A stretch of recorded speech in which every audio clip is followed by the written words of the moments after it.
समझ रहे? कृष्णा जी लुधियाना पंजाब से।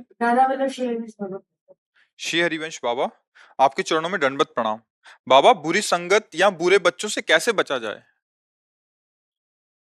उनसे हम दोस्ती न करें, लड़ाई भी न करें, उनसे दोस्ती न करें। उसे शब्द कहते हैं उदासीन। जो अवगुण, निंदनीय आचरण करने वाले जन हैं, उनसे हमें द्वेष भी नहीं करना और मित्रता भी नहीं करनी। तो उदासीन अति रही गोसाई। उदासीन को तो हमारा उनसे कोई मतलब नहीं है। अगर हम गंदे बच्चों का संग करेंगे तो गंदी आदतें हमारे अंदर आ जाएंगी। गंदी आदतें आ जाएंगी तो हमारा जीवन बेकार हो जाएगा। बहुत इस समय खतरनाक ये दोस्ती चल रही है, जो मोबाइल और बच्चों की जो हालत है, मतलब चिंतनीय है। जैसे छोटे से पौधे में दीपक लग जाए तो उस किसान की हालत क्या होगी? पूरी खेती बर्बाद हो जाएगी।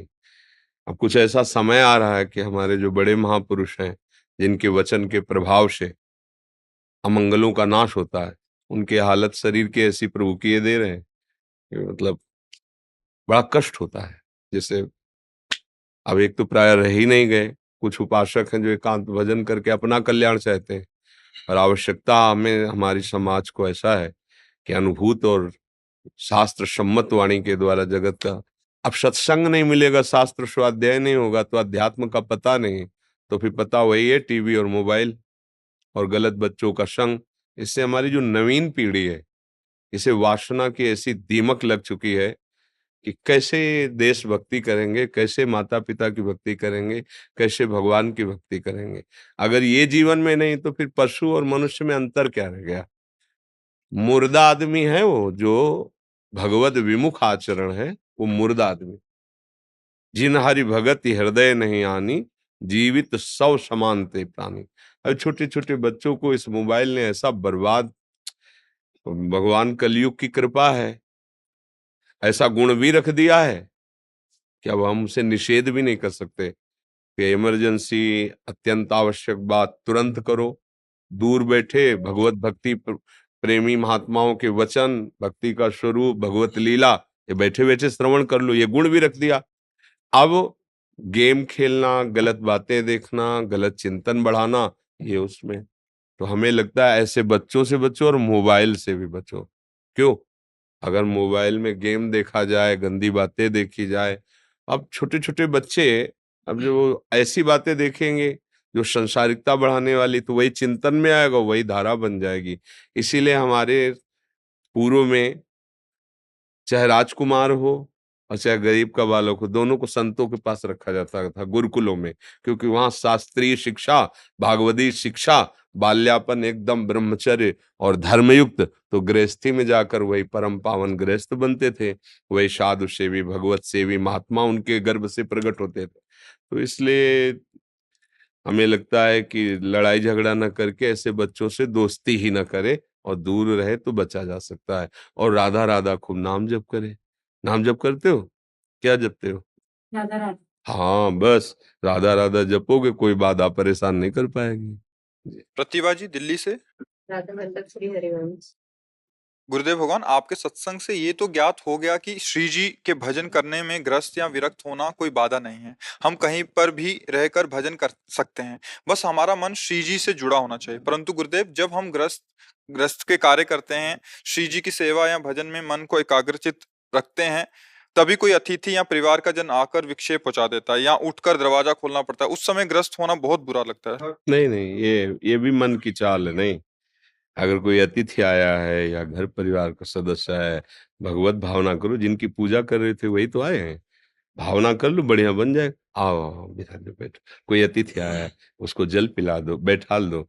अगर बहुत अधूरी सेवा, तो उससे अनुमति ले लो कि आप 5 मिनट हमें समय दीजिए, मैं अपनी श्री जी की सेवा कर लूं, फिर आपसे बात कर सकता हूं। तो अगर थोड़ी भी सद्भावना, तो तुरंत तो कहेंगे नहीं नहीं, आप श्री जी की सेवा कर लिए।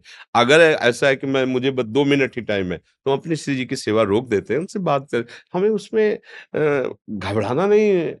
मतलब अंदर से बेचैन नहीं होना कि ये नहीं आता तो हमारी श्री जी की सेवा पूरी हो जाती। नहीं नहीं, उस रूप में भी श्री जी आई है, उस रूप में भी हमारे प्रभु आए हैं।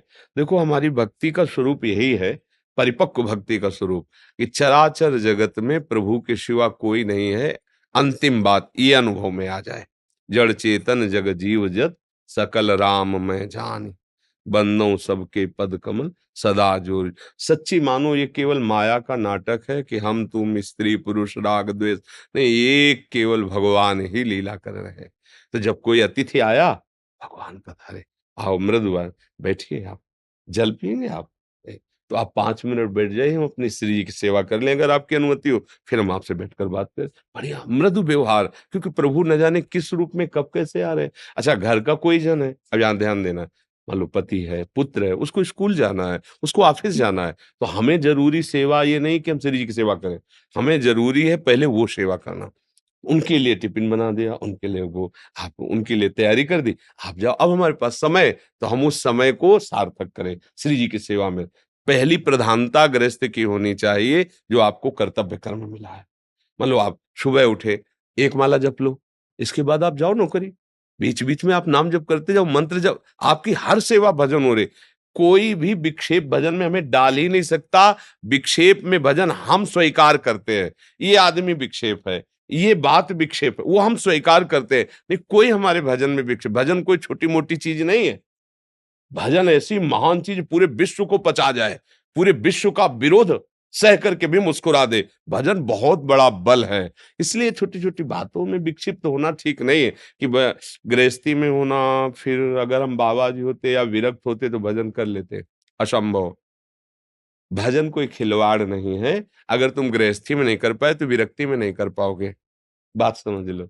अगर भजन जो परिस्थिति तुम्हें दी गई है और उसमें भजन कर लिए, तो आप चाहे विरक्ति हो चाहे गृहस्थी हो, हर परिस्थिति भजन में रहेगी। और जो ये सोचता है कि कोई एक कमरा मिल जाए, एकांत बैठ जाऊं, ऐसा करूं तो हम मान गए, तुम एक कमरे में चले जाओगे, लेकिन हृदय में भरा हुआ प्रपंच जब अपना स्वरूप विस्तार करेगा, तब आप भजन में तन्मय नहीं हो पाएंगे। इसलिए जो परिस्थिति हमारे ठाकुर जी ने दी है वो बहुत अच्छी है, उसी परिस्थिति में भजन कर लो, तो विश्व में तुम्हें कोई भजन से रहित नहीं कर पाएगा। अगर परिस्थिति की मांग में भजन की ऐसी परिस्थिति हो तो भजन, तो ये भी बात लिख लो कि आपका भजन कभी नहीं हो पाएगा। हम जिस परिस्थिति में हैं वो हमारे लिए योग्य है और भगवान ने विधान किया है, और मुझे वैसे ही भजन करके दिखाना है, कोई परेशानी नहीं। मानवी गुप्ता जी चंडीगढ़ से। राधा वल्लभ जी। राधा वल्लभ श्री हरिवंश। पूज्य महाराज, आपके चरणों में कोटि कोटि प्रणाम। महाराज जी, जब से कॉलेज के दोस्तों का संग होना शुरू हुआ है, तब से स्वाभाविक भक्ति कम हो गई है और संसार के भोग आकर्षित करने लग गए हैं। सत्संग भी लगातार नहीं सुना जाता, चित्त घबराता है, कृपया इसका निवारण करें। अब बच्चा, तुम तो इतने केवल कह रहे हो, हमें तो ऐसे भी बच्चे मिले कि हम नहीं करना चाहते पर जबरदस्ती अगर ना करें, ना पिए, ना खाएं, तो हमारा निरादर करते हैं, हमें अपमानित करते हैं, हमें ऐसा। तो अब सबके बीच में अगर उनसे मिले ना तो एक अकेलापन में, मतलब ऐसे। अब देखो, अगर सही मार्ग में चलना है तो भगवान के सिवा कोई हमारा मित्र नहीं है, ये तो मानना पड़ेगा। तुम्हें भक्ति में सपोर्ट दे सके पूरे संसार में केवल भगवान या भगवान के स्वरूप भक्तजन, तुम तुम्हार सेवक असुरारी, इसके सिवा आपको कोई सपोर्ट दे, मुझे ऐसा लगता है कि नहीं। क्योंकि यहाँ छल कपट और स्वार्थ का, वासना का बोलबाला है, तो थोड़ा आपको सपोर्ट करने की चाल चलेगा और आपसे अपने स्वार्थ की पूर्ति चाहेगा। पाए जान जगत में सब जन, कपटी कुटिल कलयुगी टंच, मेरी सो भैया कृष्ण गुण संच, महाप्रभु हरिवंश चंद्र जो कहते हैं। कोई भी तुम्हें प्रेम करेगा तो कपट से करेगा, सच्चा प्रेम तो केवल गोविंद करते हैं, गुरु गोविंद ही सच्चा प्रेम करते हैं, दूसरा कोई प्रेम नहीं करता। तो मुझे लगता है जितने से काम चल जाए, अर्थात हमारा धर्म नष्ट ना हो, उतना तक तो व्यवहार ठीक है। क्योंकि आप विद्यालय में हो या किसी कार्य क्षेत्र में हो, ऑफिस में हो, ऐसा नहीं हो सकता कि वहां तुम उदासीन बन करके मौन रह सको। मान लो आपसे बड़ा ऑफिसर है, आप उसकी ड्यूटी में है, वो आपसे बात कर रहा है तो आपको बात भी करना है, पर जितने में हमारा धर्म नष्ट ना हो उतनी सीमा तक तो है। इसके बाद फिर नौकरी का प्राण भी छोड़ना पड़े तो हम प्रभु को नहीं छोड़ेंगे, धर्म को नहीं छोड़ेंगे। ऐसी निष्ठा रखनी चाहिए कि अगर कोई हमारे प्राण भी हरण करे तो हम अपने धर्म को नहीं छोड़ेंगे, हम नौकरी के लिए अपना धर्म नहीं त्याग देंगे। ऐसी विद्या क्या जो अविद्या का विस्तार कर दे, काम क्रोध आदि की वृत्तियां बढ़ा दे, व्यसन बढ़ा दे, माता पिता का निरादर करना सिखा दे, ये तो घोर अविद्या है। जब आप मनमानी आचरण करोगे तो माता पिता को स्वयं निरादर हो जाएगा। आप उनकी आज्ञा का पालन नहीं करोगे, शास्त्र और ऋषि मुनियों का, महात्माओं का स्वयं निरादर हो जाएगा, क्योंकि आप उनकी आज्ञा का पालन नहीं करोगे। तो वो क्या साथी हुआ, वो क्या विद्या हुई, वो क्या सत्कार्य हुआ। इसलिए बहुत विवेक की आवश्यकता है। अब ये गलतियां तो ऐसी हो रही हैं, जब हम नए नए बच्चे जैसे मिलते हैं ना, फिर अपनी हालत जब बताते हैं तो जी घबरा जाता है। कि हमें तो ऐसा लगता है हर विद्यालय में, जहां भी जितने 10 मिनट चाहे भले हो, महापुरुषों के वचन सुनाने चाहिए। अगर आप उनको टेलीविजन पे ना दिखा सके तो कोई ग्रंथ ले लो, उसको 10 मिनट सुनाओ, तो बच्चों के अंदर भागवतिक संस्कार बने। समझें, केवल पशुता का संस्कार बढ़ता चला जा रहा है। पशुता का मतलब होता है अपनी इंद्रियों को विषयों में केवल संयोगित करके सुख की लालसा रखना, बस इतना ही सुख रहे। हमारी हर इंद्री की चाह पूर्ति, मना कष्टान इंद्रियाणि प्रकृति स्थान, ये पशुता है। हमारा जीवन इसलिए नहीं मिला, इतने के लिए नहीं मिला। सच्ची कहते हैं, बात पर विश्वास कर लो। भगवान के चरणों का आश्रय लेकर नाम जपने से और सारे कर्तव्य कर्म करते रहो, जो आनंद मिलेगा वो आनंद ब्रह्मा को भी नहीं है, ब्रह्म पद में, परमेष्ठी पद में। आज ही सत्संग में था कि वो वृंदावन वासी को, श्यामा श्याम के उपासी को ब्रह्मा जी भक्तिपूर्ण नमन करते हैं, उसको प्रणाम करते हैं। आप समझो परमेष्ठी पद ब्रह्मा पद है।